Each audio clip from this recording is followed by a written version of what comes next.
19 minutos de la mañana, estamos en directo en Buenos Días, Wall Street. Vamos con nuestra entrevista de hoy. El tema se lo pueden imaginar, aranceles, por supuesto. Ernesto Rebelo, amigo de la casa, asesor certificado en gestión patrimonial e inversiones y analista de mercados globales. ¿Qué tal? ¿Cómo estás? Muy buenos días, por decir algo, ¿no? ¿Cómo te encuentras? Bueno, siempre hay que decir los buenos días porque estamos vivos, así que Por gracias por la supuesto. invitación. Me encanta regresar aquí a Comercio TV o TV, como dicen aquí en España, y bueno, espero seguir participando. Claro que sí, Ernesto. A nosotros también nos da mucho gusto tenerte aquí y propiamente para poder hablar de lo que está sucediendo actualmente a nivel económico y bueno, los aranceles, que ya es una palabra que algunas veces ni siquiera la conocíamos, ¿verdad? Donald Trump, de hecho, en los años 80 no sabía mencionarla, pero ahora también ya la aprendió. Es la palabra más repetida en los últimos días. Bueno, hoy entraron, Ernesto, en vigor los aranceles de hasta el 104% a productos chinos. Ha respondido, lógicamente, China, que no se ha quedado de brazos cruzados, con aranceles del hasta 84% para Estados Unidos. Un paso más en esta guerra comercial que parece no tener freno, en este fuego cruzado donde ni Estados Unidos ni China van a ceder. Te pregunto, desde tu punto de vista, ¿qué consecuencias inmediatas deberíamos esperar a corto y a medio plazo? Bueno, lo primero que hay que decir es que la globalización ha muerto a partir de hoy y Estados Unidos parece que ha pasado de ser el campeón en libre comercio a ser también ahora un adicto a subsidios y a la degradación de su propia moneda, vida mayor endeudamiento. Lo que estamos viendo en Estados Unidos es un proceso de que está implosionando su propio modelo de libre comercio basado en ese outsourcing hacia Asia, donde se beneficiaban en gran medida todas sus empresas tecnológicas, entre ellas Apple, que lo acabas de mencionar previamente en el programa, ¿cierto? Y claro, eso está llevando a una caída muy importante en el mercado bursátil, que además hay que decir que Estados Unidos, la economía de Estados Unidos depende mucho del mercado bursátil. Es uno de los países en que la bolsa representa una gran porción de su economía, es un motor. Y yo lo que estoy viendo actualmente desde el punto de vista de consecuencias en el muy corto plazo es que estamos observando un cambio bastante disruptivo en lo que tiene que ver con el comercio internacional. Por ejemplo, ahora todo lo que vamos a consumir, o desde aquel lado del mundo, por ejemplo, que, se, que de alguna forma se ensamblaba en un país, pero que el contenido de ese producto venía de diferentes países, ahora ya solo no va a pagar arancel o impuestos desde el país de origen, sino de cada uno por donde vengan las partes de ese producto. Entonces, y no solamente eso, sino que desde el punto de vista incluso de los alimentos, Estados Unidos depende de una gran porción de los alimentos frescos, frutas, hortalizas, de países como México, y en porciones tan elevadas como casi un 50 o 60%. Lo que vamos a ver en el muy corto plazo es un aumento significativo en el coste de la vida de las familias, desde las zapatillas Nike, desde el nacho con guacamole que se consume en el Super Bowl, hasta los anhelados iPhones, todo ahora va a ser mucho más caro. Así que el shock de precios es inevitable, tanto desde el punto de vista del índice del precio al productor, que es el primero que va a sufrir, y luego se traslada al índice del precio del consumidor. Ahora, aquí la pregunta que debemos hacernos es si las empresas van a poder trasladar ese incremento de precio a los clientes o asumirán el golpe apoyando Ujú. al presidente Trump, pero con menores márgenes de ganancias. Entonces allí es donde veremos un poco cómo va a ser, por ejemplo, la publicación de resultados financieros en los próximos trimestres por venir. Quizás este no, pero el próximo y el subsiguiente vamos a ver ahí las consecuencias en los márgenes de ganancias, y desde el punto de vista de las consecuencias en el mercado bursátil, lo que estamos viendo es que en el muy corto plazo vamos a observar una volatilidad tremenda en el mercado. Si analizamos el índice VIX, está en máximos que superan el número 45, y por encima de ese indicador ya sabemos lo que le sucede a la bolsa. Ha sucedido en el pasado, crashes financieros en el 99, en el 2008, en el 2020, cada vez que ese índice VIX supera el número 40. Luego también una fragilidad en la economía real, porque todo este shock arancelario y guerra comercial de alguna forma ignora totalmente la lógica de las cadenas de suministro globales. Y como comentaba, una mayor inflación, impacto en el empleo, por supuesto caída en las bolsas y el renacimiento de los activos reales como el oro, como ese refugio definitivo. Eso es lo que estoy Ujú, viendo a muy corto ujú. plazo. Wow, interesante todo ello, Ernesto. Y también, hablando más allá de lo político, ¿crees que esta escalada entre Washington y Pekín pueda tener efectos geopolíticos más amplios de lo que estamos viendo? ¿Podríamos estar viendo el principio de un nuevo orden estratégico mundial? Sí, la historia de los últimos 3000 años ha demostrado que la mayoría de los grandes conflictos bélicos entre países se originan con graves tensiones diplomáticas y comerciales, como las que estamos viendo. Y no es que yo quiera ser pesimista ni guerrerista, pero es la dura realidad. Por ejemplo, aquí hay un libro que les traje a todos ustedes, El Nuevo Orden Mundial, ¿Por qué triunfan y fracasan los países?, de Ray Dalio. Lo explica a la perfección. Bueno, es un libro súper grueso, es como un ladrillo de grueso, pero él analiza aquí la historia desde, bueno, la historia reciente de la Primera y Segunda Guerra Mundial, luego conflictos entre España y Estados Unidos a finales del siglo XIX, luego cuando también los holandeses se enfrentaron a los ingleses por la conquista de las rutas comerciales. Todo ese proceso, esos, digamos, eventos bélicos, todos fueron precedidos por graves tensiones comerciales. Y yo creo que tarde o temprano, lamentablemente, vamos a ver cómo Taiwán, que será el centro de atención si sucede un conflicto bélico entre Estados Unidos y China, tarde o temprano será nuevamente parte de China, así como lo terminó siendo Hong Kong. Y ya sabemos que hay en Taiwán, hay semiconductores y la salida al mar por parte de China que no la tiene. A mí no me queda duda que ese posible evento bélico tiene una probabilidad cada vez mayor cuando vemos cómo se va recrudeciendo estos conflictos comerciales, y lamentablemente uno de los mayores errores de la historia es que se repite constantemente. Así que yo los invito a leer el libro de Ray Dalio y ahí pueden conseguir muchas similitudes con el pasado, y yo creo que, bueno, debemos estar atentos, estar preparados para cualquier evento de esta magnitud porque las probabilidades aumentan cada día. Totalmente, totalmente. Ernesto, te pregunto, hay muchos analistas que opinan que estos aranceles buscan algo más que proteger, ¿no?, la industria local, que las empresas vengan aquí a Estados Unidos. Se habla de presionar a la Reserva Federal para forzar una bajada de tipos o incluso redibujar el sistema financiero global con esto de la deuda, ¿no?, que tiene Estados Unidos, que tiene un vencimiento, en fin. ¿Tú qué crees que hay detrás de esta ofensiva tan agresiva? ¿Qué se le pasa a Donald Trump por la cabeza? ¿Por qué está presionando? ¿Por qué está tensando la cuerda al límite? ¿Qué es lo que busca el presidente de Estados Unidos? Yo creo que el razonamiento de todo esto hay que preguntárselo a Peter Navarro, que es el estratega de todo este lío, a quien, por cierto, Elon Musk lo ha llamado estúpido hace unas horas atrás. Así que estamos viendo ciertos quiebres dentro del propio gobierno y aún no hemos llegado a esos 100 días de gobierno de Trump. Claro, esa teoría de querer bajar los tipos de interés causando una estampida hacia los bonos del tesoro parecía algo plausible, pero ya vemos que a partir de ayer toda esa teoría se derrumbó y es todo lo contrario. Actualmente estamos viendo cómo el rendimiento de los bonos a 10 años y a 30 años de Estados Unidos ha subido de manera espectacular. Incluso el bono a 30 años está rondando el 5%. Y vaya qué duro golpe es eso para poder refinanciar una deuda a un tipo de interés tan elevado. Entonces, esto derrumba por completo las pretensiones de refinanciar la deuda a bajo coste. Entonces, estamos observando, claro, estos son datos que no se pueden analizar de una forma tan rápida como si pudiera analizarse los datos, por ejemplo, en una blockchain, ¿no? Pero lo vamos a ver seguro en las próximas semanas. Pero lo que sucede, lo que pareciera estar sucediendo es que grandes tenedores de bonos, entre ellos China y quizás también Japón, se están desprendiendo de ese tipo de instrumentos considerados bajo riesgo, e incluso no están participando en las subastas. Entonces, al final del día ese mercado de bonos le está dando un duro golpe al plan de aranceles de Trump, y los que sabemos cómo funciona el mercado de bonos entendemos la fuerza destructiva que tiene ese mercado.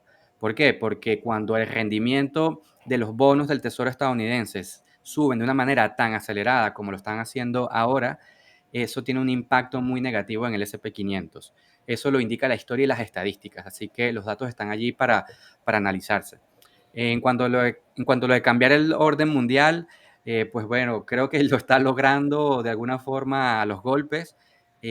Para mí está acabando la propia tumba del sistema capitalista que Estados Unidos ha creado, intentando bueno, plantear nuevas reglas de juego.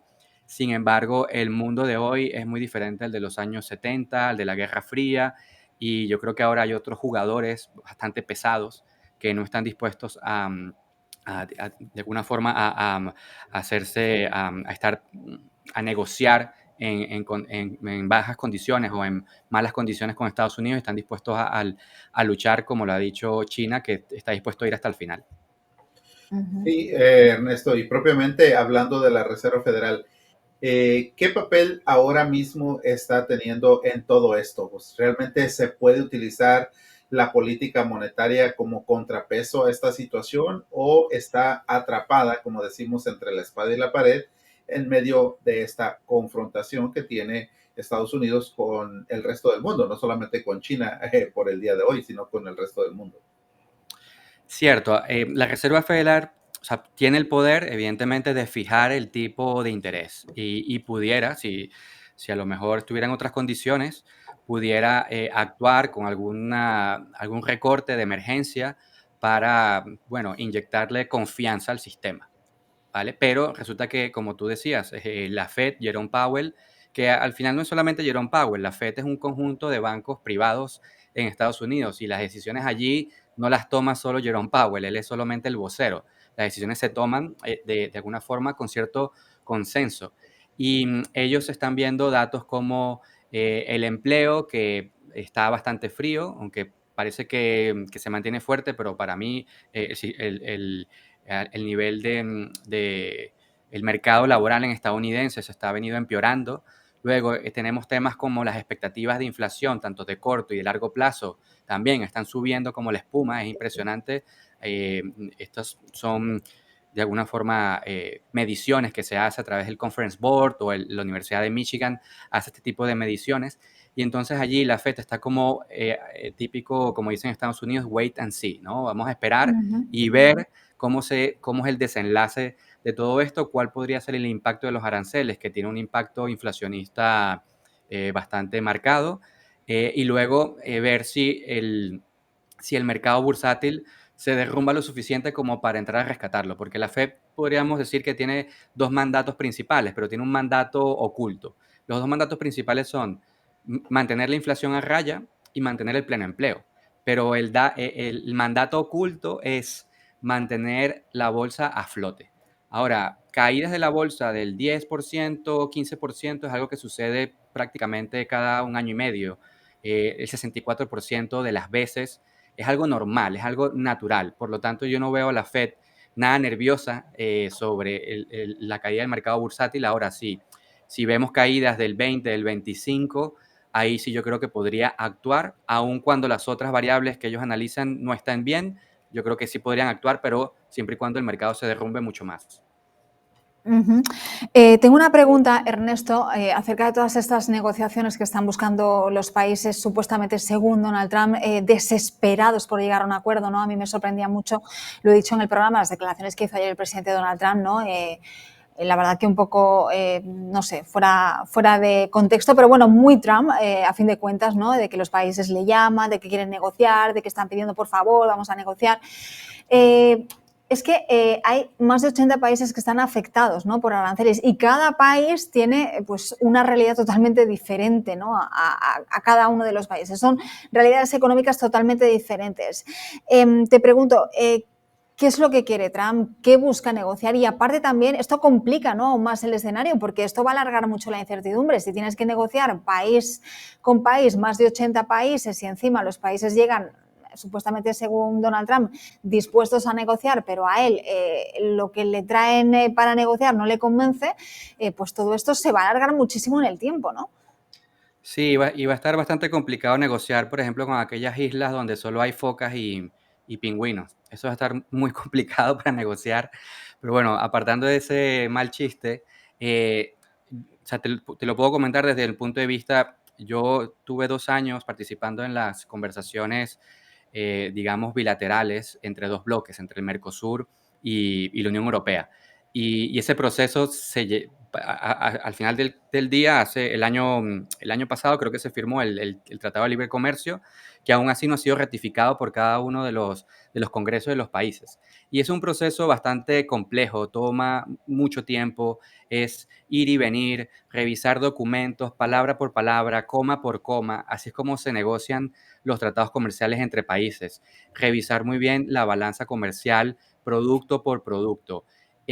A ver, habrá países con escaso margen de negociación y de poder Ujú. geopolítico y económico que sí se sienten a la mesa rápidamente, quizás un Vietnam, que es donde se hacen todos las zapatillas de Nike, puede ir rápidamente a decir, vale, yo me siento contigo, negociamos, resolvemos este problema en un par de meses.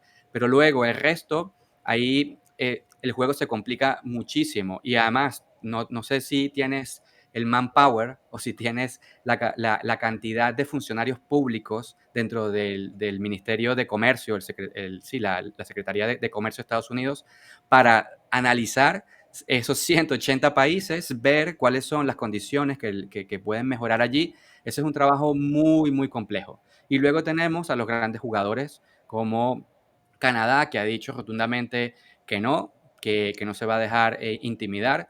Por supuesto, China, veremos qué hace México y la Unión Europea también ha dado allí digamos, sus opiniones al respecto, ¿no? Que tampoco se va a sentar a negociar con este tipo de condiciones, este tipo de imposiciones. Así que, en definitiva, son procesos bastante largos, pueden alargar esta expectativa durante todo el año 2025 y quizás más allá. Ujú. Ernesto, vamos a hacer una pausa y vamos a regresar enseguida, tomamos un poquito de aire, un poquito de agua también y café y volvemos con más preguntas. Volvemos en nada aquí. Buenos días, Wall Street, y seguimos hablando con Ernesto Revela. Hasta ahora.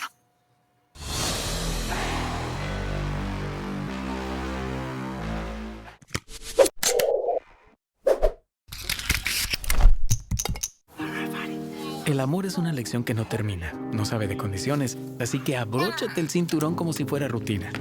El amor te mantiene vigilante, nunca se detiene, es fascinante. El amor no es fácil, es comprometerse, incluso cuando se rehúsan a comportarse.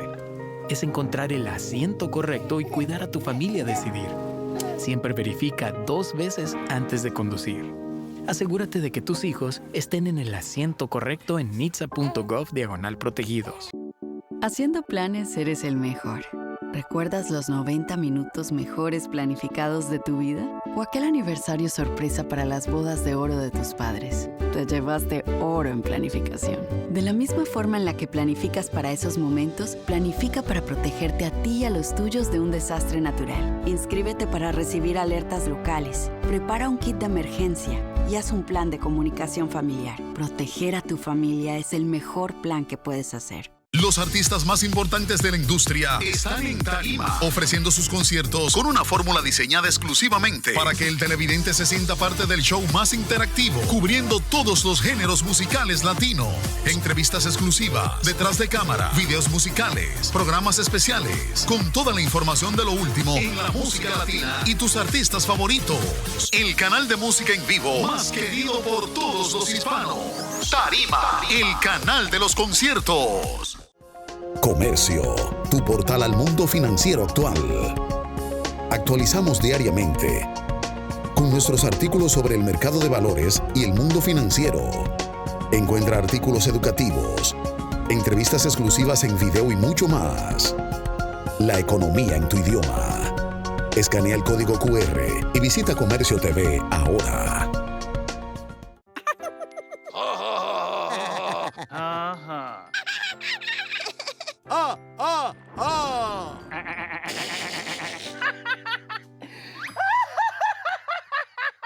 Elmo le encanta reírse. La mamá de Elmo le enseñó que reír puede ayudar con las emociones desafiantes, como cuando te sientes muy feliz. Asegúrate de celebrar cuando estés feliz y de reírte mucho. Con amor, tu mente.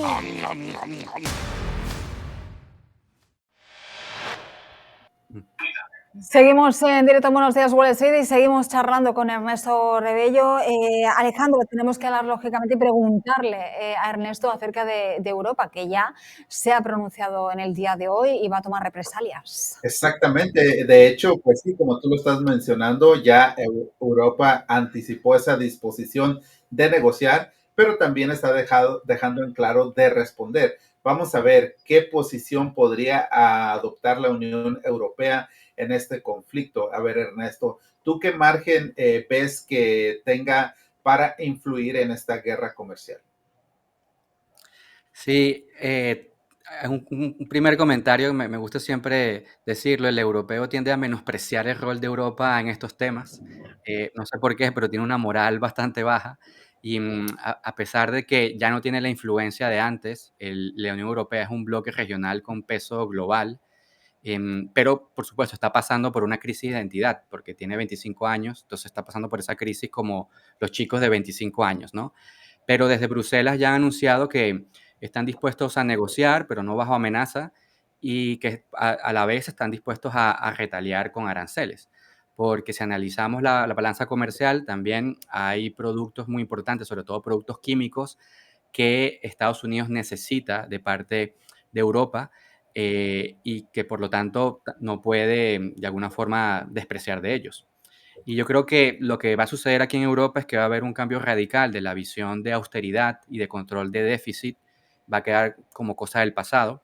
Y, por ejemplo, hace un año, un par de años atrás aproximadamente, se anunció el plan de aumentar la competitividad que fue planteado por Mario Draghi. También hubo hace poco anuncios del plan de inversiones en nuevas tecnologías e inteligencia artificial y más recientemente el plan de rearme regional, dejando claro que Europa solo salva a Europa y que no puede contar, por lo menos durante estos 4 años, con ese aliado estratégico que era Estados Unidos desde la Segunda Guerra Mundial. Entonces, es evidente que también todos estos planes se basan en una mayor emisión de deuda y de intentar canalizar el ahorro de las familias hacia proyectos productivos regionales. Y eso traerá consecuencias positivas y negativas. Por un lado, podrá reactivar la economía, el empleo, pero también causar mayores déficits comerciales, degradación del euro, cierta pobreza en la clase media en cuanto se ve impactada por la inflación, sobre todo si no invierten en activos. Pero yo creo que desde el punto de vista de, de- de la negociación con Estados Unidos, yo creo que terminarán llegando a un acuerdo porque son dos bloques importantes y la liquidez de este lado del mundo va a llegar como agua de mayo por montones. Por ejemplo, Alemania anunciando un gasto de 500.000 millones de euros. España hace poco acaba de anunciar cierto gasto en ayudas de 14.000.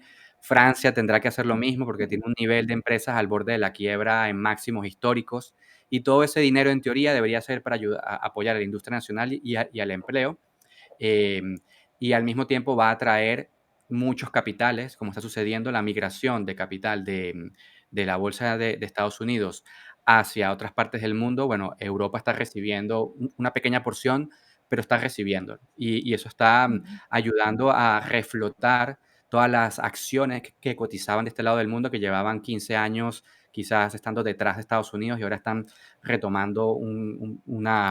digamos, una mejor posición, ¿no? Y también el Banco Central Europeo se va a ver obligado a bajar tipos, a promover el quantitative easing, y yo creo que esa es una de las razones por las cuales el capital se está posicionando aquí en Europa, porque está oliendo la nueva liquidez que va a llegar aquí a este continente. Bueno, fíjate que mientras mencionabas todo lo que estabas comentando, me estaba acordando que el otro día vi precisamente un anuncio, ¿no? Que el Gobierno de España había emitido en el que se instaba, ¿no?, a los ciudadanos a consumir producto español, ¿no? Ahora que llegan los aranceles, a consumir más producto que se fabrica o que se crea, ¿no?, en el propio país, que me imagino que también pues es lo que buscarán el resto de países. Hablemos un poquito de empresas, porque ya hay empresas que están reportando muchas pérdidas antes incluso de que entrasen en vigor los aranceles en estos días de atrás.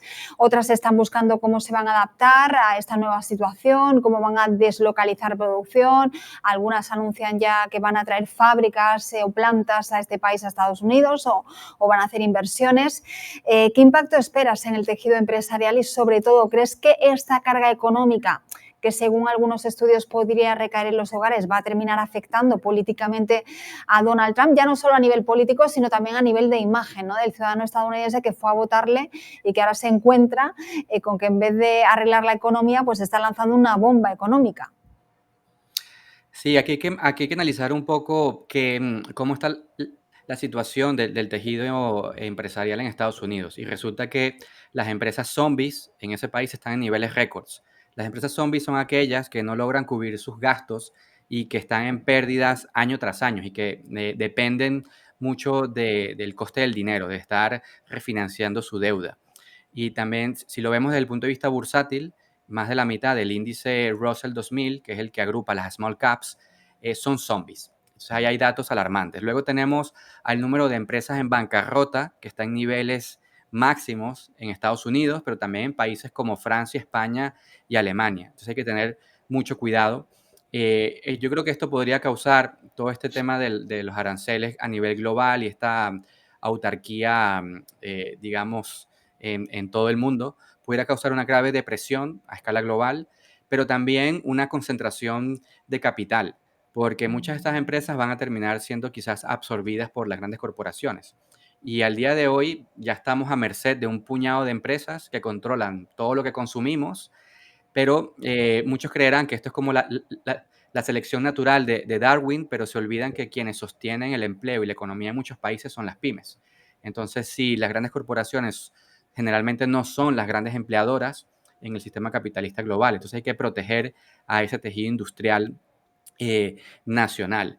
Por supuesto, esto podría luego impactar a todo lo que es la creación de empleos, por supuesto, podría crear una situación más adelante, por ahora no.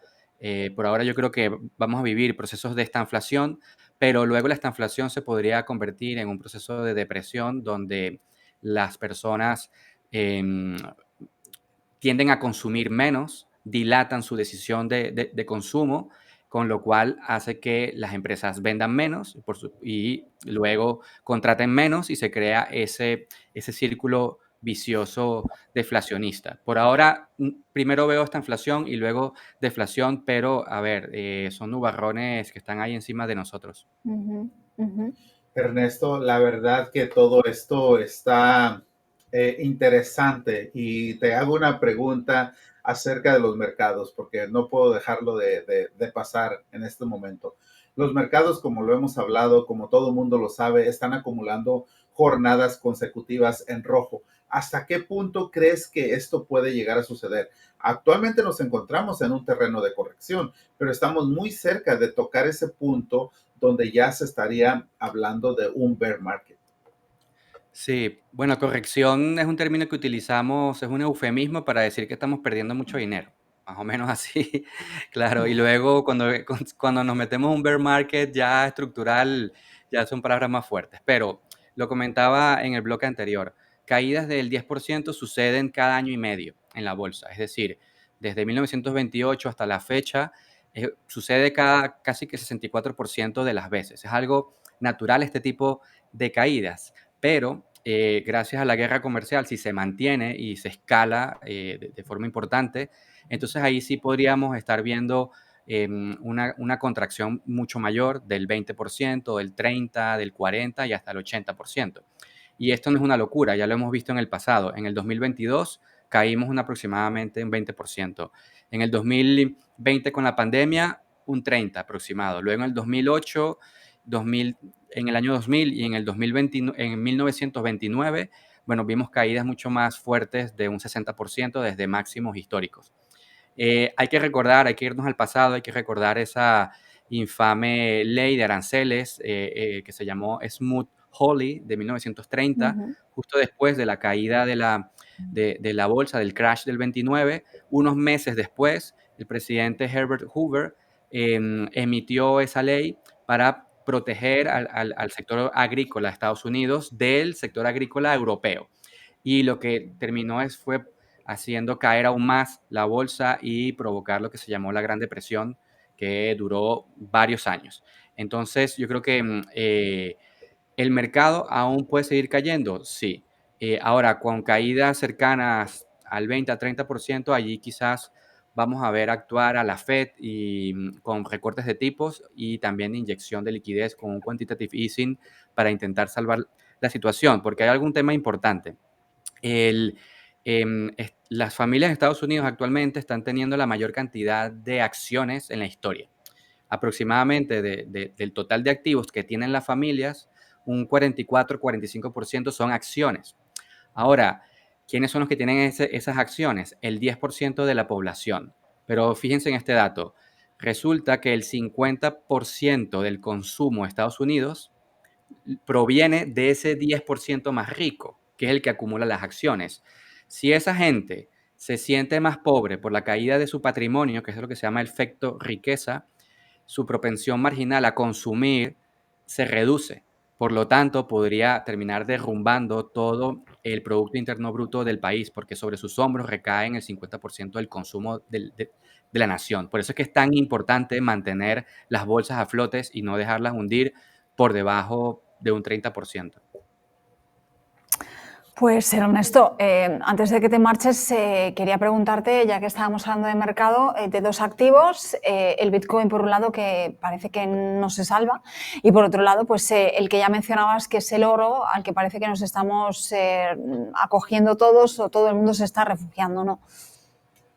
Sí, bueno, el oro está demostrando ser el activo refugio por excelencia, demostrando esa estabilidad en momentos de crisis, en momentos de caída de la bolsa, en momentos de incertidumbre macroeconómica y geopolítica y sobre todo en los altos niveles de endeudamiento de los países. La mayoría de las personas aún no entiende el rol tan estratégico que puede cumplir el oro en un portafolio de inversión y en el caso del Bitcoin, es cierto que ha caído un 17% desde inicio de año, pero está por debajo de la caída del 20% del Nasdaq, incluso también por debajo de muchas de las 7 magníficas que acumulan pérdidas del 25% o incluso más, como en el caso de Tesla.